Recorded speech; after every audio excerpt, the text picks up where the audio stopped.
আসসালামু আলাইকুম প্রিয় ভাই বোনেরা, আশা করি সবাই অনেক অনেক ভালো আছেন। তো আজকে আমার ডিসপ্লেতে যে ডিজাইনগুলো দেখতে পাচ্ছেন, এই ডিজাইনগুলো বলতে গেলে লেটার লোগো টাইপ বলে আর কি এই ডিজাইনগুলোকে। তো এই ধরনের ডিজাইনগুলো আপনারা কিভাবে খুব সহজেই এই রিক্রাফট এর মাধ্যমে তৈরি করবেন, সেই ফুল প্রসিডিউরটি আজকে আপনাদের মাঝে আমি তুলে ধরবো। দেখেন, এইটি কিন্তু খুবই চমৎকার এবং কি সুন্দর, একদম বলতে গেলে নিখুঁত, কোনো ধরনের কিন্তু ত্রুটি নাই। যদি আমি এইটা থেকে দেখাই, যে দেখেন এই যে এটা কিন্তু লায়নের মাঝে একটা এর ভিতরে কিন্তু একটা লায়নের ডিজাইন, এটা লোগো টাইপের ডিজাইন, এগুলোকে লেটার লোগো বলা হয়। তো যাই হোক, আর এই যে এটার ভিতরে আরেকটা ভার্সন রয়েছে, আমি যদি এটাকে ক্লিক করে দেখাই, দেখেন এটা কিন্তু আরেকটা ডিজাইন।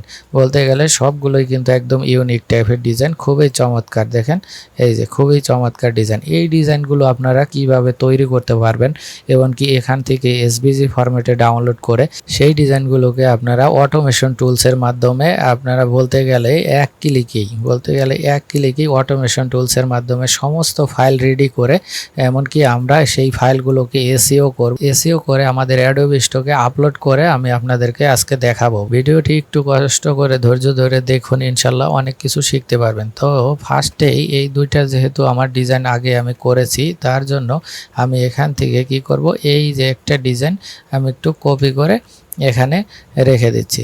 দেখেন আমি কিন্তু অলরেডি কপি করে এই যে এখান থেকে এই ডিজাইনটা আরেকটু এদিকে নিয়ে আসি, এমনকি এই যে এই ডিজাইনটা একটু জুম করে দেখাই আপনাদেরকে। এই ডিজাইনটা আমি একটু সরিয়ে এখানে নিয়ে আসি, কারণ এটা থেকে আমি একটা ভেরিয়েন্ট তৈরি করব। তার জন্য আমি একটি প্রম্পট আগে এখানে লিখে রেখেছি, সেই প্রম্পটটাকে আমি এখানে একটু কপি করে পেস্ট করে দিব।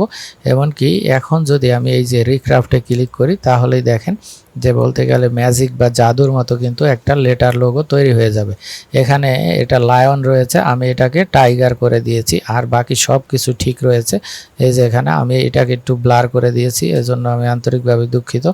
দেখেন আগে কিন্তু এটা লায়নের একটা লোগো ছিল, আর এখন কিন্তু একটা টাইগারের লোগো এসেছে। দেখেন আমি এই যে ডিজাইনটা আপনাদের একটু দেখাই, দেখেন এন লোগো কিন্তু একটা টাইগারের লোগো এসেছে। এভাবে আপনারা চাইলে কিন্তু এই যে আমার এই প্রম্পটার মাধ্যমে আপনারা যে কোনো ধরনের লেটারের লোগো কিন্তু আপনারা তৈরি করতে পারবেন। এই যে এখানে এই শুধুমাত্র একটা লেটার পরিবর্তন করে দিলেই কিন্তু আপনাদের এরকম একটা ডিজাইন তৈরি হয়ে যাবে। তো এখন আমি এই ডিজাইনটা কি করব, আমি ফার্স্টে এসভিজি ফরম্যাটে ডাউনলোড করব। তার জন্য আমি এই যে তিনটা ডিজাইনই কিন্তু একসাথে ডাউনলোড করব। এই তিনটা একসাথে ধরে আমি এখান থেকে এক্সপোর্ট থেকে এই যে পিএনজি এটা আছে, এটাকে এসভিজি ফরম্যাটে করে দিয়ে এখান থেকে এক্সপোর্টে ক্লিক করলেই দেখবেন যে আমার কিন্তু এই তিনটা এই যে একটা জিপ ফাইলে ডাউনলোড হয়ে গেছে। আমি যদি এখন এটাকে মিনিমাইজ করে আমি চলে যাই হলো আমার ডাউনলোডে, এই যে দেখেন আমার ডাউনলোডে কিন্তু অলরেডি এই যে এইটা আমি এইমাত্র ডাউনলোড করে নিয়েছি, এটা জিপ ফাইল আকারে এসেছে। আমি এটাকে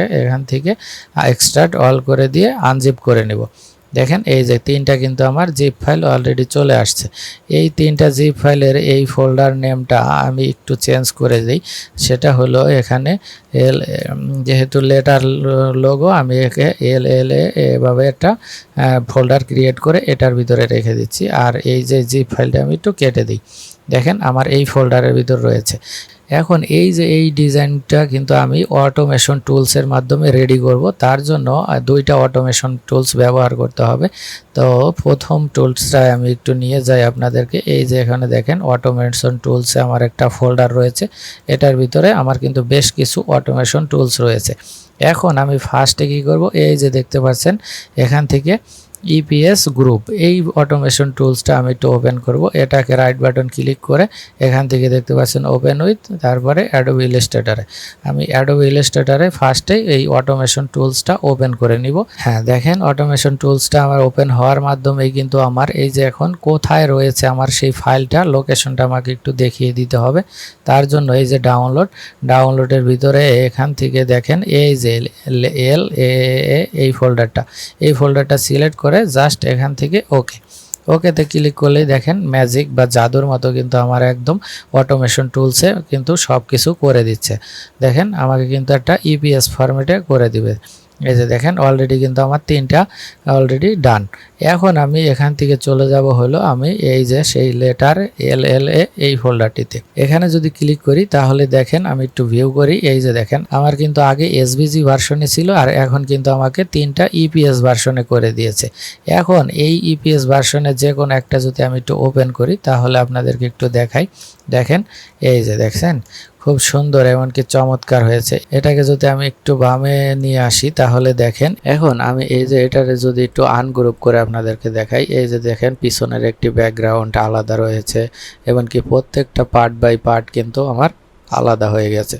আর আমি যদি একটু Ctrl Z দিয়ে ব্যাগে আসি তাহলে আপনাদেরকে একটু দেখাই, এটা কিন্তু ভেক্টর ডিজাইন একদম। দেখেন আমি যতই জুম করি এটা কিন্তু ফাটবে না, দেখেন এটা কিন্তু ভেক্টর ডিজাইন।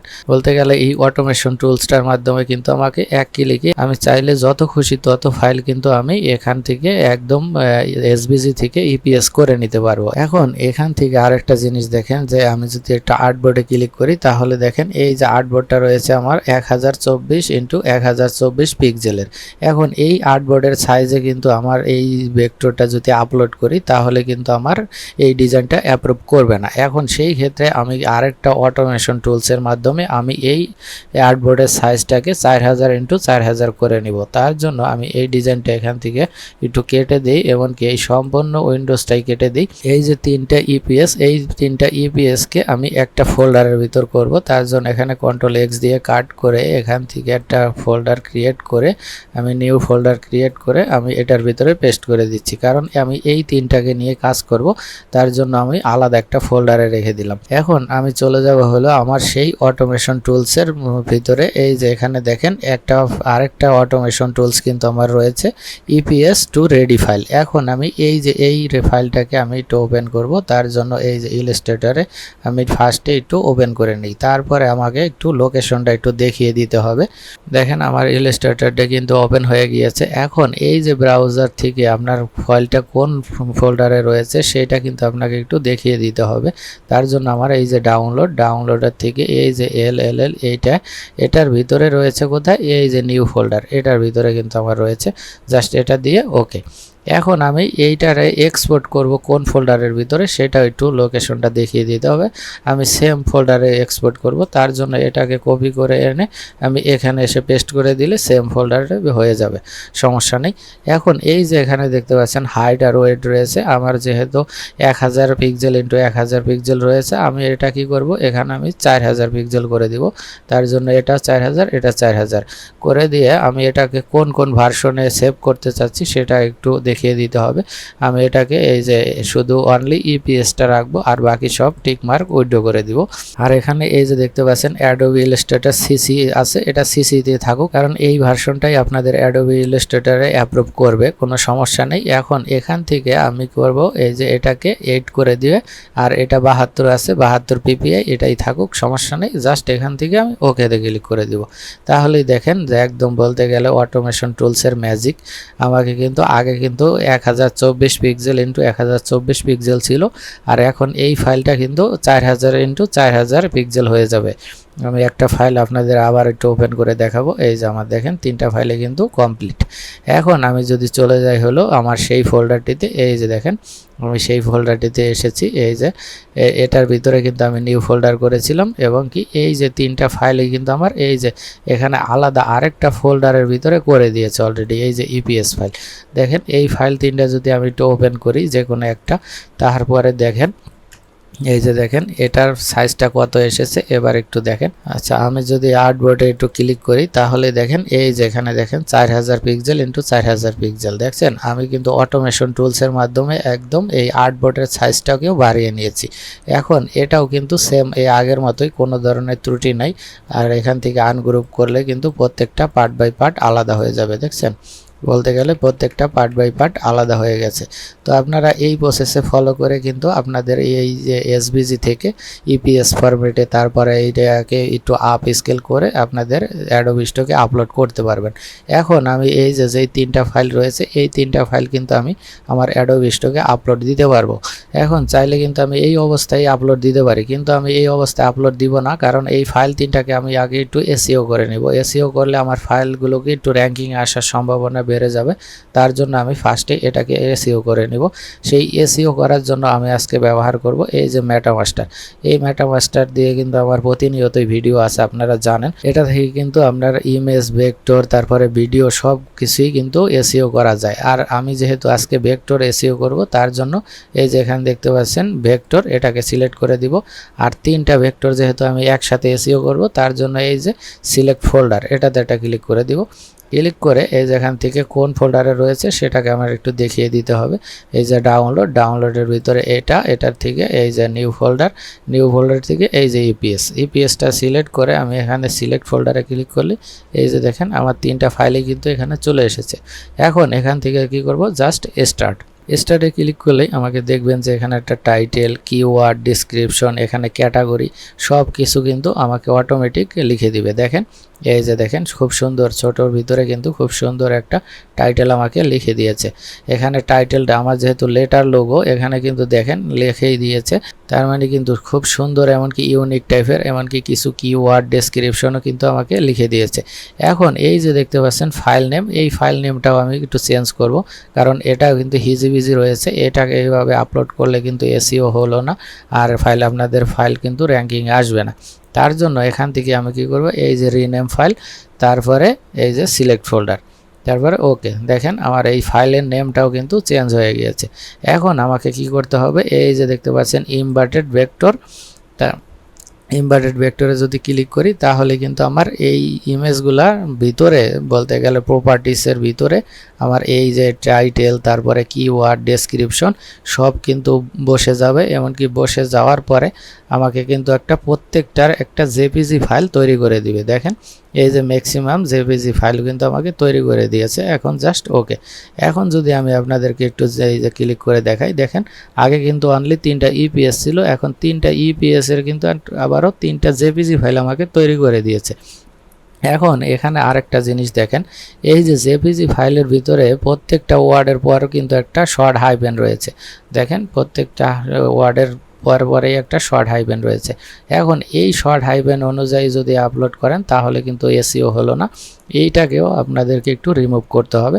তার জন্য আবার চলে যাই মেটামাস্টারে গিয়ে এই যে দেখতে পাচ্ছেন ক্লিন ফাইল নেম, এটাতে একটা ক্লিক করে দিব, জাস্ট সিলেক্ট ফোল্ডার, ওকে। এখন আবার যদি যাই ফোল্ডারে, দেখেন এই যে দেখেন এখন কিন্তু আর সেই শর্ট হাইফেনটা নেই। দেখেন প্রত্যেকটার মাঝে কিন্তু আমার স্পেস রয়েছে। আগে কিন্তু শর্ট হাইফেন ছিল, এখন কিন্তু আর নেই। এখন এই ফাইলটা আপনারা আপনাদের অ্যাডোবি স্টক বলেন, আপনাদের শাটার স্টক বলেন, আপনাদের ফ্রিভিক বলেন, সব সাইটেই কিন্তু আপনারা আপলোড দিতে পারবেন। তো এই ফাইল 3টা আমি আজকে আমার অ্যাডোবি স্টকে আপলোড করে দেখাবো। তার জন্য আমি চলে যাই হলো এখান থেকে আমার অ্যাডোবি স্টকে। এই যে দেখেন আমি আমার অ্যাডোবি স্টকের এটা ব্রাউজার, এখান থেকে জাস্ট এই যে আমি বুকমার্ক করে রেখেছি। এখান থেকে যদি আমি আসার পরে এই যে দেখতে পাচ্ছেন আপলোড থেকে ব্রাউজার থেকে এখানে চলে যাব হলো যে ডাউনলোড থেকে এই ফোল্ডারটার ভিতরে এই যে নিউ ফোল্ডার, তারপরে এই যে এখান থেকে ইপিএসে ক্লিক করলে এই যে আমি যদি একটু ভিউ ফাইল করি, লার্জ ফাইল, তাহলে দেখেন এই যে 3টা ইপিএস কিন্তু আমি আপলোড করব। এখান থেকে সিলেক্ট করে জাস্ট ওপেনে ক্লিক করলেই দেখবেন যে এই 3টা ফাইলই কিন্তু আমার এখানে আপলোড হয়ে যাবে।